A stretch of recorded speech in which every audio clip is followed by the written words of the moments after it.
नमस्कार दोस्तों, ज्योतिषम चैनल में आपका स्वागत है। मैं डॉक्टर निशांत आपके सामने प्रस्तुत हूँ। आज हम बात करेंगे शादी करने से पहले विचारणीय बातों पर।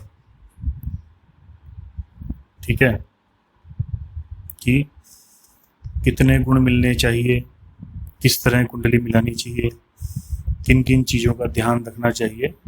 तो शादी से पहले जिन बातों को ध्यान रखना चाहिए, जिन बातों पर विचार करना चाहिए, आज आपके सामने स्पष्ट करता हूँ। वीडियो को पूरा सुनिएगा अंत तक, तभी आपके सब कुछ समझ में आएगा और आप शादी के मामले में कहीं भी धोखा नहीं खाएंगे।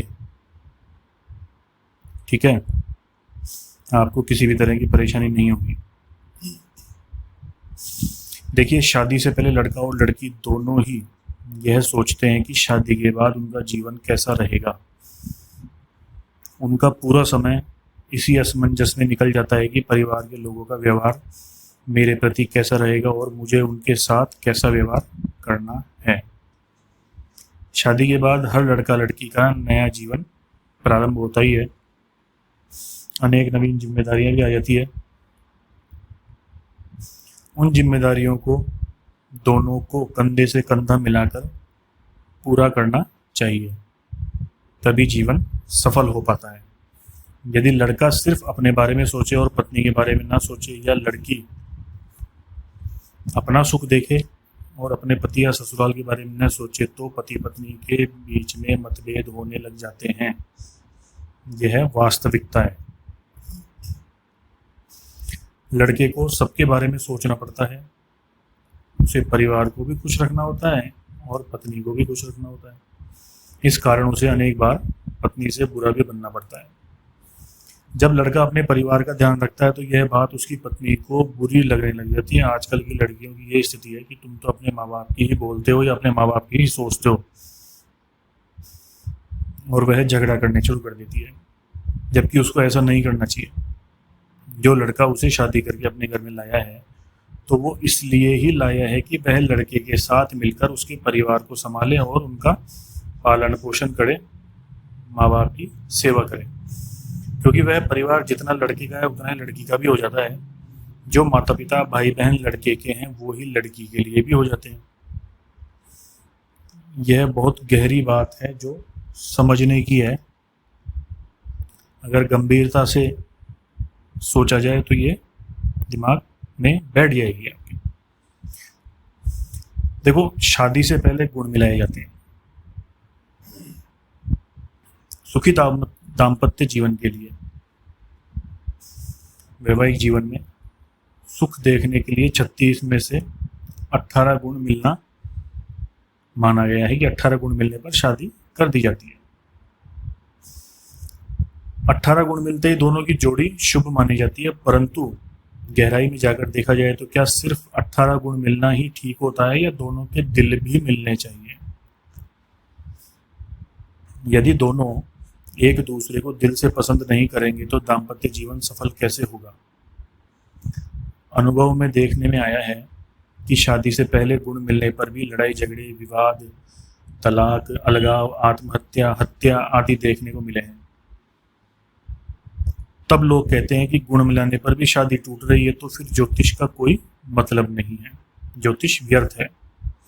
लेकिन ये गलत है, क्योंकि कुछ लोग अच्छा लड़का या लड़की या परिवार को अच्छा देखकर अपना रिश्ता तय करने के लिए अपने लड़के या लड़की की सामने वाले से मिलती हुई कुंडली बनाकर उनके सामने प्रस्तुत कर देते हैं।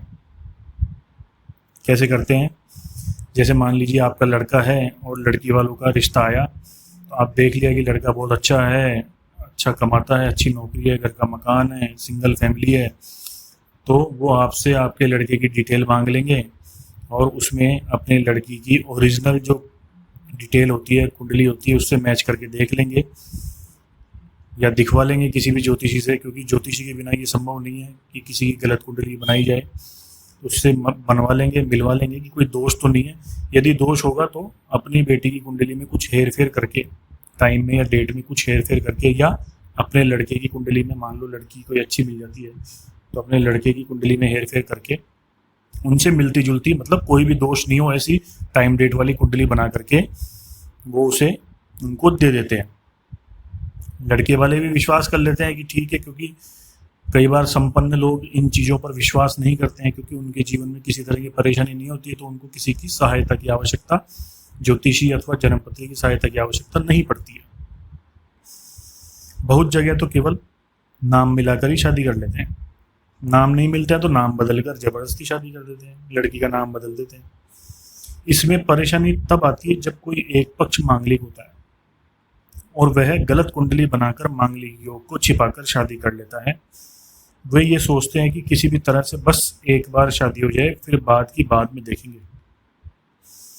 लेकिन बाद में स्थितियां इतनी विकट हो जाती है कि उन्हें संभालना मुश्किल हो जाता है। इसके लिए लड़के लड़की के माता पिता तो दोषी होते ही हैं, परंतु उनसे ज़्यादा तो वे स्वयं सिद्ध ज्योतिषी ज़्यादा जिम्मेदार होते हैं जो गलत कुंडली मिलाकर शादी करने की सलाह देते हैं। ऐसे ज्योतिषी अधिक दक्षिणा के लालच में जन्म कुंडली का मिलान कर देते हैं, जबकि कुंडली मिलाना कोई 2 मिनट का काम नहीं, या सिर्फ गुण मिलान ही सफल वैवाहिक जीवन की गारंटी नहीं है। क्योंकि जिनके 31 या 36 गुण मिल जाते हैं ना, उनमें भी झगड़े होते हैं और तलाक तक होता है। इसलिए गुण के अलावा भी अनेक बिंदु होते हैं जो कुंडली मिलाते समय ध्यान रखने चाहिए। इसलिए जिससे भी आप अपने बच्चों की कुंडली मिलाएं, सही कुंडली मिलानी चाहिए। दोष हो तो उसे स्पष्ट करना चाहिए, उसका समाधान भी करना चाहिए, क्योंकि उसका समाधान भी होता है, ताकि सामने वाले का भी अहित ना हो और आपका या आपके बच्चे का भी अहित ना हो। इसमें यदि कुछ गलत होता है तो दोनों परिवारों का नुकसान होता है।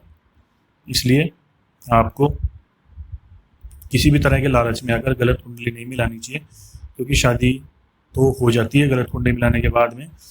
उसके बाद जो झंझट, जो समस्याएं, जो परेशानियां शुरू होती है ना, वो फिर संभालने से भी नहीं संभलती है और सालों साल चलती है। दोनों परिवारों का मरण हो जाता है। ठीक है, इसलिए आप इस तरह की चीज़ें ना करें, आपके लिए अच्छा होगा।